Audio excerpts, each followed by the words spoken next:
Determine all rational numbers x for which the expression y equals to square root of x squared plus x plus 3 is a rational number. Okay, firstতে আমি প্ৰবলেমটো বুজিবলৈ চেষ্টা কৰোঁ। তো ইয়াতে আমাক কৈছে যে x উলিয়াব দিছে। তাৰমানে আমাৰ কাম হৈছে ইয়াতে x উলিয়াব লাগিব, x ৰ ভ্যালুটো ওলাব লাগিব such that সেই ভ্যালুটো যোনটো হ'ব সেইটো এটা ৰেচনেল নাম্বাৰ হ'ব লাগিব। আৰু সেই নাম্বাৰটো যদি আমি এই স্কুৱেৰ ৰুটৰ ভিতৰত বহাই দিওঁ, যেনেকৈ স্কুৱেৰ ৰুটৰ ভিতৰত x square plus x plus 3 আছে, xৰ সেই ভ্যালুটো, সেই পাৰ্টিকুলাৰ ভ্যালুটো যদি লওঁ তেনেহ'লে আমাৰ y কি হৈ যাব, এটা ৰেচনেল নাম্বাৰ হৈ যাব। তো ইয়াতে কনফিউজ হৈ নাযাব যে y equals to square root দিছে, তো আমি জানো বোলে স্কুৱেৰ ৰুট থাকিলে আমাৰ ইৰেচনেল নাম্বাৰ হয়, নহয়। পাৰফেক্ট স্কুৱেৰ যদি থাকে তেতিয়াতো আমি ৰেচনেল নাম্বাৰে পাই যাওঁ। মই এটা চাইডতে দেখুৱাই দিওঁ। For example y equals to square root of যদি 4 লওঁ, তো অবিয়াছ জানো আমি স্কুৱেৰ ৰুট অফ 4 ল'লে কি পাম, 2 পাম। তেতিয়া কি হৈ যাব, এই 4টো এটা ৰেচনেল নাম্বাৰ হৈছে, এই ৰেচনেল নাম্বাৰ 4টোৰ কাৰণে কি হৈ গ'ল, স্কুৱেৰ ৰুট লওঁতে আমি পাই গ'লোঁ y ৰ ভ্যালুটো এটা ৰেচনেল নাম্বাৰ। আমি সেই তেনেকুৱাকৈ আমি পাৰ্টিকুলাৰ xৰ ভ্যালুবোৰ উলিয়াব লাগিব such that সেই xৰ ভ্যালুৰ কাৰণে এই yটো হৈ যাব, এই এক্সপ্ৰেছন যোনটো দিয়া আছে সেইটো হৈ যাব এটা ৰেচনেল নাম্বাৰ। অ'কে, ঠিক আছে, আমি এতিয়া আৰম্ভ কৰোঁ। তো ইয়াতে আমি এটা বস্তুটো জানো, ইয়াতে x হৈছে এটা ৰেচনেল নাম্বাৰ, yকো আমি বনাব লাগিব এটা ৰেচনেল নাম্বাৰ, তাৰমানে yও হৈছে এটা ৰেচনেল নাম্বাৰ। তো এটা কথাটো আমি জানো যে দুটা ৰেচনেল নাম্বাৰ যদি আমি এড কৰোঁ x প্লাছ y, তেনেহ'লে কি হ'ব, দুটা ৰেচনেল নাম্বাৰ এড কৰিলে আমি যোনটো আনচাৰ পাম সেইটো হ'ব এটা ৰেচনেল নাম্বাৰ। চ' লেটছ চে সেই ৰেচনেল নাম্বাৰটোক আমি নাম দি দিওঁ p। তো ইয়াতে কওঁ যে ৱেৰ p কিনো হয়, p is a rational number. ঠিক আছে, তো আইডাৰ x প্লাছ y কৰিব পাৰোঁ বা আমি x মাইনাছ ৱাইও কৰিব পাৰোঁ। ঠিক আছে, তো আমি ইয়াতে x প্লাছ y দি আৰম্ভ কৰিলোঁ। আমি কৈছোঁ যে দুটা ৰেচনেল নাম্বাৰক যদি আমি এড কৰি দিওঁ আমাৰ আনচাৰ আহি যাব p। ঠিক আছে, এতিয়া ইয়াতে কি দি আছে, ইয়াতে x2টো দি আছে। নাও x প্লাছ y কি হয়, y দিয়া আছে square root of x square plus x plus 3, এইটো হৈছে আমাৰ y ভ্যালু, এইটো হৈছে ইকুৱেলছ টু p। ঠিক আছে, ফাইন। এতিয়া আমি এটা কাম কৰোঁ, আমি এই ট্ৰাই কৰিম এই স্কুৱেৰ ৰুটটোক আমি গুচাবলৈ কাৰণে। তো আমি কি কৰোঁ, লেফ্ট হেণ্ড ছাইডত square root of x square plus x plus 3 এইটোক আমি ৰাখি দিলোঁ, আৰু এই যোনটো x2 আছে সেইটোক আমি লৈ যাওঁ ৰাইট হেণ্ড ছাইডলৈ, p মাইনাছ x। ঠিক আছে, তো এতিয়াতো এটা বস্তু আমি ইয়াতে ন'টিছ কৰি আছোঁ, তো আমি ইয়াতে যিহেতু square root of x square plus x plus 3 equals to p minus x হৈছে, আমি কৈয়ে দিলোঁ যে p হৈছে এটা ৰেচনেল নাম্বাৰ, xটোতো অলৰেডি ৰেচনেল নাম্বাৰ হয়েই। তো এটা ৰেচনেল নাম্বাৰক আনৰেচনেল নাম্বাৰ পৰা মাইনাছ কৰিলে আমি যিটো আনচাৰ পাম সেইটো ৰেচনেল নাম্বাৰ হ'ব। তো ইনফেক্ট এই স্কুৱেৰ ৰুটটো লাষ্টত আমাৰ গুচিয়ে যাব। তো এনিৱেজ আমি এতিয়া আগবাঢ়োঁ। এতিয়া আমি কি কৰিম, স্কুৱেৰ কৰি দিম বোথ ছাইডছ। তো আমি স্কুৱেৰিং both sides। তো আমি চেক কৰি লওঁ। তো স্কুৱেৰ কৰিলে আমাৰ কি হ'ব, এইফালৰ পৰাতো আমাৰ স্কুৱেৰ ৰুটটো গুচি যাব। তো আমাৰ তাত থাকিব x squared plus x plus 3 equals to, এইফালো যিহেতু আমি স্কুৱেৰ কৰিছোঁ p মাইনাছ এক্সৰ হোল স্কুৱেৰ লৈছোঁ, তো p minus x square whole square হ'লে আমাৰ p square minus 2px plus x square. এতিয়া আমি চিম্প্লিফাই কৰিম। তো ইয়াতে বোথ ছাইডছ x স্কুৱেৰ আছে, x স্কুৱেৰ আমি গুচাই দিলোঁ। তাৰপিছত এতিয়া আমি কি কৰিম, এই মাইনাছ 2pxটোত আমি লৈ আহোঁ ইয়াতে লেফ্ট হেণ্ড ছাইডলৈ, আৰু এই xৰ লগত আমি কম্বাইন কৰি দিওঁ। তো আমি পাই যাম x প্লাছ 2px। ঠিক আছে, তাৰপিছত আমি এই 3টোক লৈ যাম ৰাইট হেণ্ড ছাইডলৈ। তো ৰাইট হেণ্ড ছাইডত আমাৰ কি আছে, p স্কুৱেৰ আছে। তো ঠিক আছে, p square minus 3। Okay, next এতিয়া এই x প্লাছ 2pxৰ পৰা আমি x কমন লৈ ল'ব পাৰোঁ। x যদি কমন লৈ লওঁ তেনেহ'লে আমাৰ তাত থাকিব x multiply to 1 plus 2p equals to p square minus 3। তো যিহেতু আমাক x লাগে, তো x হৈ যাব equals to p square minus 3 divided by 1 plus 2p। তো একচুৱেলি আমাৰ আনচাৰটো ইয়াতে শেষ হৈ গ'ল ক'বলৈ গ'লে, কাৰণ আমাক ইয়াতে কি ওলাব দিছে, কুৱেশ্যনত কৈছে determine all rational number x। তো আমি ক'লোঁ যে এই x এনেকুৱা এটা ৰেচনেল নাম্বাৰ আছে, তো য'ত আমাৰ এইটো ফৰ্মটো থাকিব, ইয়াৰ একজেক্ট নাম্বাৰটো আমি ওলাব নোৱাৰোঁ, আমি এটা পাৰ্টিকুলাৰ ফৰ্মত ওলাইছোঁ p square minus 3 divided by 1 plus 2p। আৰু ইয়াতে আৰু এটা বস্তু আমি ক'ব পাৰিম, ইয়াৰে যিহেতু আমি জানো ডিনমিনেটৰ 0 হ'ব নোৱাৰে, তো আমি জানো যে 1 প্লাছ 2p এই বস্তুটো নট ইকুৱেলছ টু 0 হ'ব, ৰাইট, বিকজ আমি 0ৰেতো ডিভাইড কৰিবই নোৱাৰোঁ, ৰাইট। তো তেনেহ'লে 2p কি হৈ যাব, নট ইকুৱেলছ টু মাইনাছ 1, অৰ আমি ক'ব পাৰোঁ যে p not equals to minus 1/2।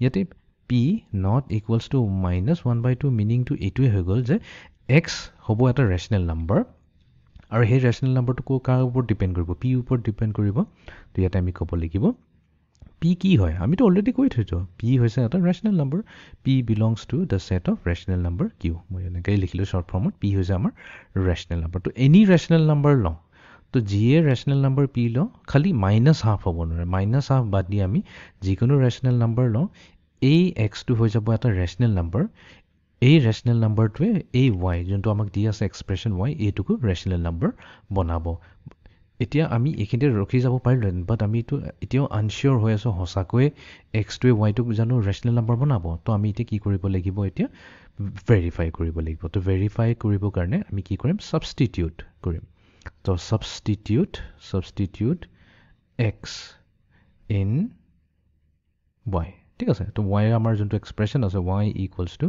Square root of x square plus x plus 3 তো ইয়াতে য'ত এক্স আছে সেই এক্সৰ জেগাত আমি কি ইউজ কৰিম P square minus 3 divided by 1 plus 2p তো আমি এইটো বহাই দিওঁ ইয়াতে তো এক্স স্কুৱেৰ আছে তো আমি ইয়াতে লিখিম p square minus 3 whole divided by 1 plus 2p এইটো হৈ গ'ল আমাৰ হোল স্কুৱেৰ প্লাছ নেক্সট আছে আমাৰ এক্স তো এক্সৰ জেগাত আছে আমাৰ p square minus 3 divided by 1 plus 2p and plus আছে আমাৰ 3 এই গুটিটো আছে আমাৰ স্কুৱেৰ ৰুটৰ ভিতৰত এতিয়া আমি কি কৰিম এই এক্সপ্ৰেশ্যনটোক আমি সিম্পলিফাই কৰিম ইনসাইড দ্য স্কুৱেৰ ৰুট তো আমি প্ৰথমতে এটা কাম কৰিলোঁ প্ৰথমতে আমি এটা কাম কৰি ডাইৰেক্টলি কৰি দিওঁ ইয়াতে ইয়াৰ ডিনমিনেটৰটো ওলাই দিওঁ তো ডিনমিনেটৰ হ'ব common denominator 1 plus 2p whole square ঠিক আছে তো এতিয়া এই ফাৰ্ষ্ট ফ্ৰেকশ্যনৰ কাৰণে নিউমাৰেটৰত আমাৰ আহিব p square minus 3 whole square plus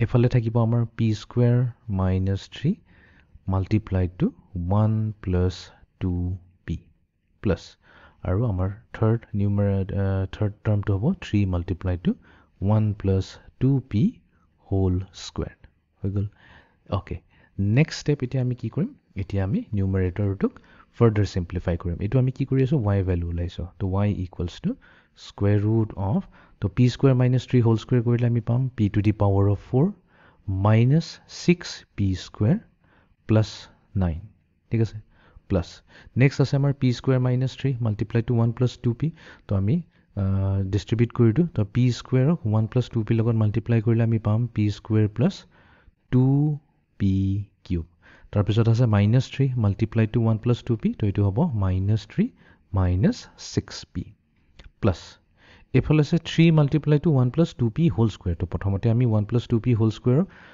খুলি ল'ম এইটো a plus b whole square formula লগাই তাৰপিছত ইচ টাৰ্মক আমি 3 ৰে মাল্টিপ্লাই কৰি দিম তো তেনেহ'লে আমি পাই যাম 3 প্লাছ তো এইফালে থাকিব ভিতৰত থাকিব 4p আৰু 3 মাল্টিপ্লাই হৈ পেলাই দিব আমাক 12p প্লাছ আৰু এটা টাৰ্ম থাকিব 4p স্কুৱেৰ 4p স্কুৱেৰ 3 লগত মাল্টিপ্লাই হ'লে আমাক দিব 12p স্কুৱেৰ ঠিক আছে এই গোটেইটো এতিয়া ডিভাইড কৰিম 1 প্লাছ 2p হোল স্কুৱেৰেৰে তো আমি এইটো নখলোঁ এইটো 1 প্লাছ 2p হোল স্কুৱেৰ হিচাপেই থাকি যাওক এইটো ঠিক আছে গোটেইটো স্কুৱেৰ ৰুটৰ ভিতৰত আছে এতিয়া আমি কিবা কেনচেল কৰিব পাৰিম নেকি ইয়াতে কেনচেল কৰিব নোৱাৰিম আমি ডাইৰেক্টলি কম্বাইন কৰি দিম তো আমাৰ হৈ গ'ল ইয়াতে p to the power 4 next আমি এইটো হৈ গ'ল নেক্সট আমাৰ 2p কিউব এইটো লৈ লওঁ প্লাছ 2p কিউব ঠিক আছে নেক্সট আমি p স্কুৱেৰখিনি কমাইলোঁ ইয়াতে মাইনাছ 6p স্কুৱেৰ আছে ইয়াতে প্লাছ p স্কুৱেৰ আছে আৰু 12p স্কুৱেৰ আছে তো মাইনাছ 6p স্কুৱেৰ আৰু 12p স্কুৱেৰটো হৈ গ'ল পজিটিভ 6p স্কুৱেৰ আৰু প্লাছ p স্কুৱেৰৰ লগত হৈ যাব এইটো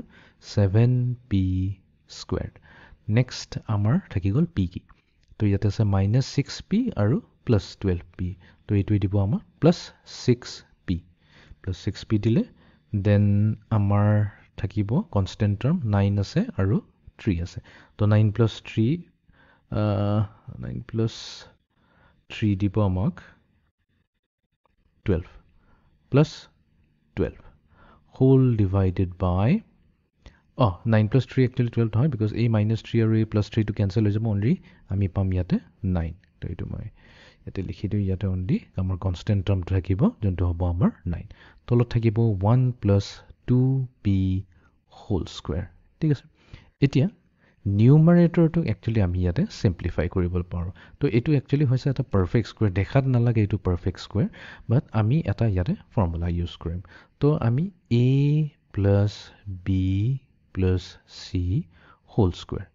এটুক যদি আমি খুলি দিও তেনেহলে আমাৰ তাত কি থাকিব a square plus b square plus c square plus 2ab plus 2bc plus 2ca. তো a plus b plus c whole square খুলি দিলে আমি এটু পাই যাও. এতিয়া যদি আমি a ইয়াতে হেৰি লওঁ তো let's say a লৈছো equals to b square, b লৈছো equals to p আৰু c লওঁ equals to 3. ঠিক আছে তেনেহলে a square ৰ জায়গাত যদি আমি p a জায়গাত যদি p square ৰাখি পেলাই whole square কৰি দিও এটু দিব আমাক p to the power 4 plus b square মানে হৈ গল আমাৰ ইয়াতে p square হৈ যাব. নেক্সট আছে আমাৰ c square হৈ গল আমাৰ 9 plus 2ab মানে 2 times a into b এটুকু দিব আমাক 2p cube plus 2bc তো আমি 2bc কৰিলে আমি পাই যাম 6p plus আমাৰ 2ca তাৰমানে এইটো মাল্টিপ্লাই কৰি দিম আমি পাই যাম 6p square. ঠিক আছে তো ap square আৰু 6p square আমাক কি দিব এই 7p square p to the power 4 already present আছে 2p cube লাগে 2p cube ও আছে ইয়াতে already তাৰ পিছত আমাক লাগে 6p present আছে 9 present আছে. তো in fact আমি এই বস্তুটো যোনটো আমাৰ numerator টাৰ্মটো আছে numerator তো আমি কি লিখিব পাৰো p square plus p plus 3 whole square. ঠিক আছে denominator তো আমাৰ already আছে whole square formত 1 plus 2p whole square. এটা whole square থাকাৰ তাৰ মানে কি হ'ল আমাৰ এটা ভিতৰত থাকি পাইছো আমি এটা perfect square. তো perfect square পোৱা কাৰণে আমি কি কৰিম square root টো গুচাই দিম তো আমি লিখিব পাৰো p square plus p plus 3 divided by 1 plus 2p. তো এইটো হৈ গল আমাৰ y value which is a rational number because square root নাই যেতি এটো এটা rational number হৈ যাব. Rational number because p already হৈছে এটা rational number আমি তো কৈ থৈছো p হৈছে এটা rational number. তো rational number whole square plus rational number plus 3 আকৌ divide কৰিছো এটা rational number তো আমি কি পাম rational number পাম. তো আমি actually এটোৱে verify কৰিলো যে এই x ৰ ভ্যালুটো যদি আমি লওঁ p square minus 3 divided by 1 plus 2p তেনেহলে আমাৰ যোনটো y হ'ব এটো হ'ব এটা rational number. আৰু আমি কি কৈছিলো আৰু এটা কন্ডিশন লগাই থৈছিলো যে আমি x ৰ জিএ ভ্যালু মানে এটো একচুয়ালি p ৰ ওপৰত ডিপেন্ড কৰিব খালি p ৰ এটা ভ্যালু হ'ব নোৱাৰে যোনটো হৈছে -1/2. এতিয়া যদি আমি এই ডিনমিনেটৰত চাওঁ ডিনমিনেটৰত আছে আমাৰ 1 plus 2p অফ কোৰ্স ইয়াতো 1 plus 2p আমি কি কৰিব পাৰো not equals to 0 ল'ব লাগিব 0 ৰ পৰা ডিভাইড আমি কৰিব নোৱাৰো. তো এটো যদি আমি চাওঁ তেনেহলে ইয়াতো p ভ্যালু আমাৰ আহিব not equals to -1/2. তাৰ মানে ইয়াতে p যিকোনো ভ্যালু হ'ব পাৰে not equals to -1/2 ৰাইট আমি তো এটো কৈয়ে থৈছিলো অলৰেডি. তো ইয়াতে আমি কলো so hence আমাৰ যোনটো x ৰ ভ্যালু আহিব তো x ৰ ভ্যালু আমি পাইছো x equals to p square minus 3 divided by 1 plus 2p. p square minus 3 divided by 1 plus 2p যত আমি কৈছো যে p cannot be equals to -1/2. তো এইটোৱে হৈছে x ৰ ভ্যালু. ঠিক আছে আৰু এই x ৰ ভ্যালুটো একচুয়ালি তো এটা ইনফাইনাইট সলিউশন হয় কব গলে x ৰ বহুত ভ্যালুজ আছে যোনটো একচুয়ালি ডিপেন্ড কৰিব p ৰ ওপৰতে ডিপেন্ড কৰিব. এই g এ ভ্যালু পাও খালি p ৰ ভ্যালু -1/2 হ'ব নোৱাৰে. তো g এ p ভ্যালু ল সেই পাৰ্টিকুলাৰ p ভ্যালু কাৰণে যোনটো x আহিব আৰু সেই x ৰ ভ্যালুটো যদি আমি পুট কৰি দিও y ৰ এক্সপ্ৰেছনটো তো আমি ৰেশনাল নম্বৰে পাম. তো এটো আমি একচুয়ালি ভেৰিফাই কৰি চাব পাৰো. তো ইয়াতে আমি ভেৰিফাই কৰিলো. ঠিক আছে ভেৰিফিকেশন হসাকৈ এটো ট্ৰু হয় নে নাই এটা পাৰ্টিকুলাৰ এক্সাম্পল এটা লৈ ল. তো লেটস সে আমি p ভ্যালু লৈছো p equals to -1/2 ল'ব নোৱাৰে বেলেগটো আমি যিকোনো নম্বৰ ল'ব পাৰো. সো লেটস সে আমি 1/3 লৈ লম. ওকে তো 1/3 যদি লওঁ তেনেহলে x ৰ ভ্যালু কি আহিব x ৰ ভ্যালু হৈ যাব p square আছে তো 1/9 হৈ গল -3 divided by 1 plus 2/3. ওকে এতিয়া আমি সিম্পলিফাই কৰিলো. So 1/9 তো আমাৰ কমন ডিনোমিনেটৰ 9 1 minus 27 তো 27 মানে হৈ গল আমাৰ 26 তো -26/9 whole divided by 5/3. তো এটো দিব আমাৰ -26 তো 3 times 1 3 তো আমি পাই যাম -26/15. তো আমি কৈছো এটো হৈছে আমাৰ x ৰ ভ্যালু. ঠিক আছে যদি আমি p equals to 1/3 লওঁ তেনেহলে আমাৰ x ৰ ভ্যালু আহিব -26/15. এতিয়া আমি এটা কাম কৰো এটো y জেগাত সাবস্টিটিউট কৰি চাও because y ৰ এক্সপ্ৰেছনটো কি আছিল y আছিল x square plus x plus 3. চাওচোন বাৰু এটো ৰেশনাল নম্বৰ হয় নে নাই তো x square জেগাত হৈ গ'ল আমাৰ -26/15 whole square plus x আছে বাট যেহেতু এইটো মাইনাছত আহি আছে তো এইটো আমি ৰাখিলো -26/15 plus 3 এতিয়া এইটো ক্যালকুলেট কৰি লওঁ এইটো ক্যালকুলেট কৰিলে আমি পাম square root of 961 divided by 225 এতিয়া 961 হৈছে এটা perfect square ঠিক তেনেকৈ 225 ও হৈছে এটা perfect square তো 961 কাৰ perfect square হয় 31 তো 31 square কৰিলে আমি পাই যাওঁ 961 আৰু 15 square কৰিলে আমি পাই যাওঁ 225 তো কি আহি গ'ল এটো হৈ গ'ল এটা rational number তো আমি ইয়াতে successfully verify কৰিলো তো তাৰ মানে আমাৰ x ৰ ভ্যালু হ'ব all real rational numbers বুলি কৈছিলে তো x ৰ ভ্যালু হ'ব p square minus 3 divided by 1 plus 2p ইয়াতে p হৈছে এটা rational number যি কোনো rational number ল'ব পাৰে actually